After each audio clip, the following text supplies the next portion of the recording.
Shalom, everyone, from the Integral House of Israel. I'm going to be going over the fifth Aliyah from Parashah Behar.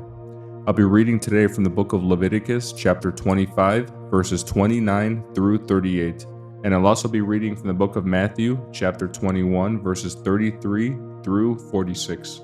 Anyone who sells a house inside a walled town has the right to buy it back for a full year after its sale. During that year, the seller retains the right to buy it back. But if it is not bought back within a year, the sale of the house within the walled town cannot be reversed. It will become the permanent property of the buyer. It will not be returned to the original owner in the year of Jubilee.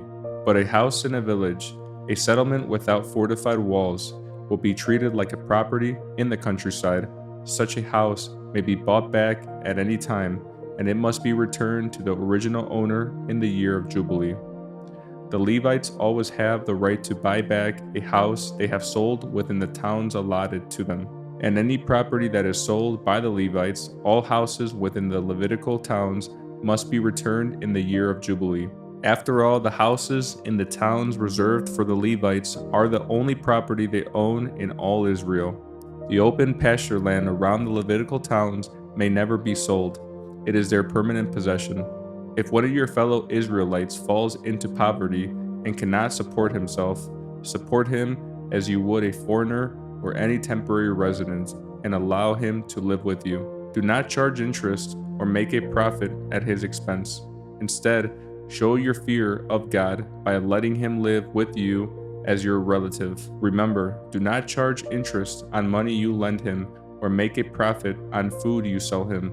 I am the Lord your God, who brought you out of the land of Egypt to give you the land of Canaan and to be your God.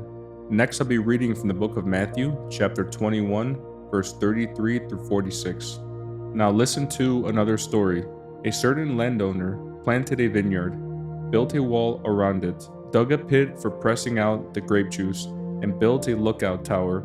Then he leased the vineyard to tenant farmers and moved to another country. At the time of the grape harvest, he sent his servants to collect his share of the crop. But the farmers grabbed his servants, beat one, killed one, and stoned another.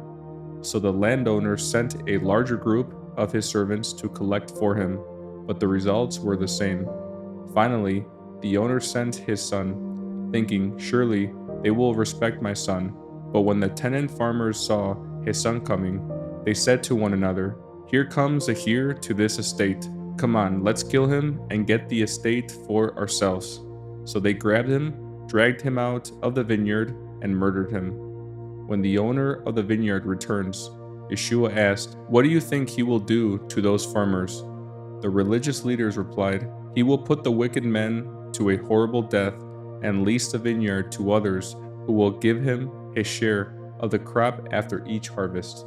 Then Yeshua asked them, "Didn't you ever read this in the scriptures? The stone that the builders rejected has now become the cornerstone. This is the Lord's doing, and it is wonderful to see. I tell you, the kingdom of God will be taken away from you and given to a nation that will produce the proper fruit. Anyone who stumbles over that stone will be broken to pieces, and it will crush anyone it falls on." When the leading priests and Pharisees heard this parable, they realized he was telling the story against them. They were the wicked farmers. They wanted to arrest him, but they were afraid of the crowds, who considered Yeshua to be a prophet.